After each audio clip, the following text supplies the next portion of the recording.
বন্ধুরা, ছাদ বাগিচা চ্যানেলে আপনাদের সকলকে জানাই স্বাগত।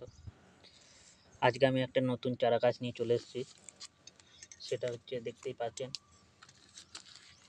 টগর ফুলের গাছ। একটা পাবলি, যেটাকে অনেকে সাদা ফুলও বলে থাকে, কিন্তু এই টগর ফুলটা কিন্তু সেই টগর ফুল নয়, এটা সাদা নয়, এটা কিন্তু কালারিং। দেখতেই পাচ্ছেন, আপনাদের ভালো করে যদি দেখায়, দেখুন এর কড়িটা দেখুন, কালারিং। এই দেখুন, এটা হচ্ছে কিন্তু গোলাপি কালার হবে। এইগুলো যেমন সাদা হয়, এটা মিনিয়েচার টগর। দেখতেই পাচ্ছেন, আমার অনেকগুলো আমি লাগিয়ে থাকি। আমি যেই প্রসেসে এই গাছগুলো লাগিয়েছি, একই প্রসেসে এটা লাগাবো। আপনারা দেখতেই পাচ্ছেন এই গাছগুলোর গ্রোথ।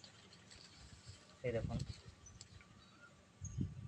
এই যে এটা ছোটো পাড়া যেটা হয় মিনিয়েচার, এটাই হবে বড়, কিন্তু এটা কালারটা সাদা না হয়, এটা হবে গোলাপি কালারে।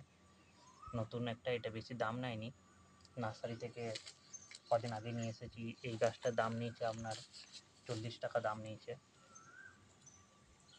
দেখতেই পাচ্ছেন, এই দেখুন, কড়িটা দেখলেই বুঝতে পারবেন, ফুলটা ফুটা নেই, নয়তো দেখাতাম।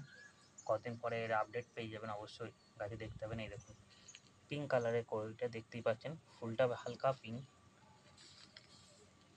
এই গাছটা আজকে আমি রিপোর্টিং করব। এই টগর গাছ, এইসব গাছ যে কোনো মাটিতেই মোটামুটি হয়ে যায়, কোনো অসুবিধা নেই। তবে এদের মাটিটা অবশ্যই, ড্রেনেজ সিস্টেমটা, সব গাছের পক্ষে ড্রেনেজ সিস্টেমটা খুবই একটা গুরুত্বপূর্ণ বিষয়। কারণ ড্রেনেজ সিস্টেম আপনাকে ঠিকঠাক রাখতে হবে। সার আপনি যাই দেন না কেন, কিন্তু ড্রেনেজ সিস্টেমটা আপনাকে ঠিক রাখতেই হবে। কারণ জল জমলে, বেশিরভাগই গাছ জল জমলেই কিন্তু মারা যায়। কম জলে গাছ হয়তো লেতে আপনি দেখে বুঝতে পারবেন, কিন্তু জল বেশি হয়ে গেলে গাছের গোড়া পচে গাছ মারা যায়। এই যে মাটি দেখতেছেন, 3 ভাগ গার্ডেন সয়েল নিয়ে নিচ্ছি, তার সঙ্গে আমি কিছু পরিমাণ গোবর সার মিশিয়ে নিচ্ছি। আপনারা এর পরিবর্তে, গোবর সারের পরিবর্তে অবশ্যই ভার্মি কম্পোস্ট বা জৈব সার ইউজ করতে পারেন, কোনো অসুবিধা নেই। গোবর সার একটু পুরনো হতে হবে, আর একটু রোদে ভালো করে শুকিয়ে নেবেন। যেহেতু এটার টগর গাছ, বা তার জন্য এর জন্য একটু বেশি পরিমাণে সার দিতে হবে অবশ্যই। বিভিন্ন রকম সার, অল্প পরিমাণে নিমখোল দিয়ে দিচ্ছি যাতে ফাঙ্গিসাইড না লাগে। দেখুন, নিমখোল 2 মুঠো নিমখোল দিয়ে দিলাম। মাটিটা একটু বেশি আছে তাই, হয়তো 1 মুঠো দিলেই, তখন টবের জন্য 1 মুঠো দিলেই হতো যথেষ্ট। আর সামান্য পরিমাণ অল্প বালি দিয়ে দেবো, যাতে জলটা সহজেই ড্রেন হয়ে যায়। বালি মাটি থাকলে বালি দেওয়ার দরকার নেই। যদি একটু মাটিটা এঁটেল এঁটেল ভাব থাকে, তাহলে অল্প পরিমাণে বালি দেবেন, বেশি বালি দেওয়ার দরকার নেই। আমার এই মাটিটা এমনি দেখতে পাচ্ছেন ঝুরঝুরে, আমি অল্প পরিমাণে দিলাম বালি।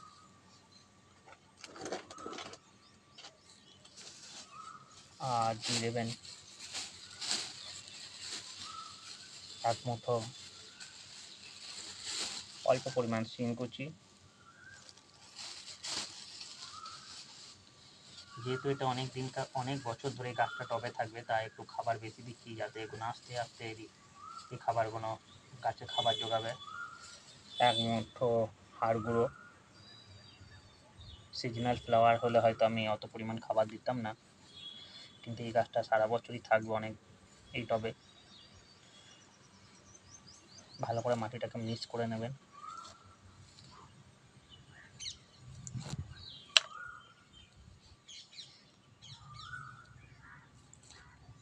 অল্প পরিমাণে ফাঙ্গিসাইড দিয়ে দেবেন, যাতে ফাঙ্গাস না লাগে। বর্ষাকালে এলে বেশিরভাগ গাছে ফাঙ্গাস লেগে যায়, তাই ফাঙ্গিসাইড পাউডারটা অবশ্যই মিশিয়ে দিতে পারেন।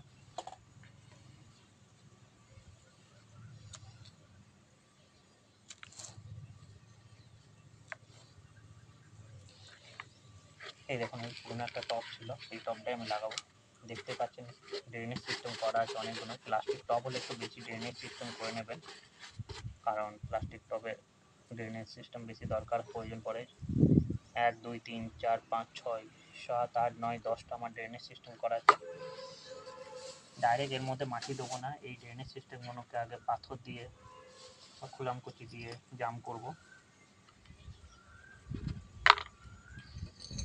আমার কাছে চিপস পাথর আছে বাড়ি তৈরি করার। এই দেখুন, এই চিপস পাথর দিয়ে ফুটোগুলোকে আমি জাম করে দিচ্ছি বসিয়ে। আপনারা ভাঙা টবের টুকরো দিয়েও জাম করতে পারেন, আমার কাছে ভাঙা টবের টুকরো আছে, সেগুলো দিয়েও আমি জাম করব।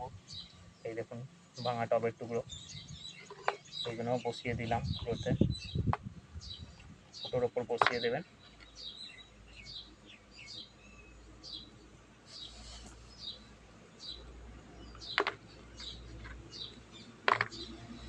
এই দেখুন ফুটোর ওপর সব বসিয়ে দিলাম।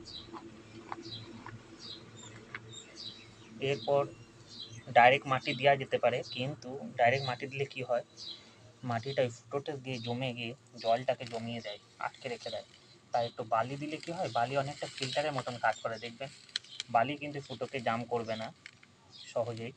বালিটা কি করে, জলটাকে ড্রেন আউট করে দেবে, ওপরের যে মাটিটাকে ওপরে আটকে রেখে দেবে, আপনার সম্পূর্ণ জলটা আস্তে আস্তে ড্রেন আউট হয়ে যাবে। তাই আপনি 2 মুঠো বালি অবশ্যই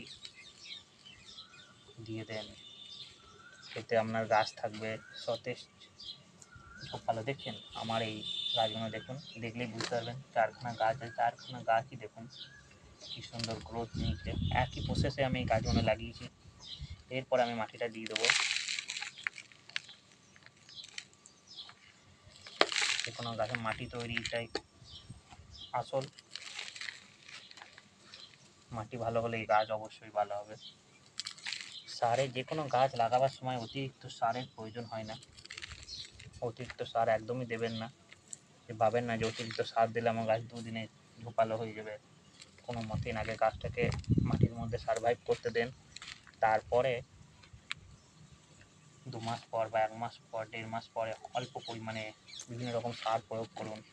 বিভিন্ন রকম সারের ভিডিও নিয়ে অবশ্যই আমার চ্যানেলে আসবে, যে এইসব গাছগুলোকে আমি কীভাবে কী সার প্রয়োগ করে এত সুন্দর করেছি, ঝোপালো করেছি। তার পরবর্তী ভিডিও অবশ্যই আমি এক এক করে আনবো। আপনারা অবশ্যই চ্যানেলটিকে সাবস্ক্রাইব করে রাখুন, আর এই গাছের ফুলটা দেখার জন্য অবশ্যই আপডেট দেওয়া হবে। এই দেখুন কমে বেশি দাম নেয়নি, 40 টাকা দাম নিচ্ছে গাছটা।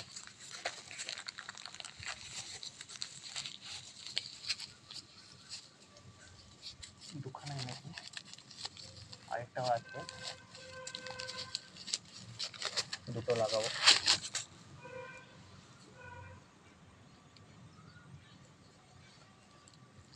মাটিটা অল্প ছাড়িয়ে নেবেন, যেহেতু এঁটেল মাটি একটু বেশি ছাড়িয়ে নিতে হবে, বালি মাটি হলে অতটা অসুবিধা ছিল না।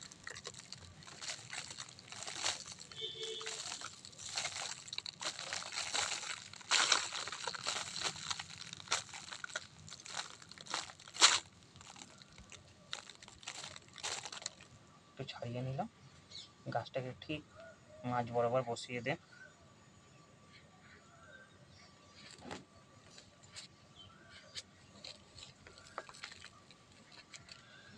তার উপরে একটু মাটি দিতে, ব্যাস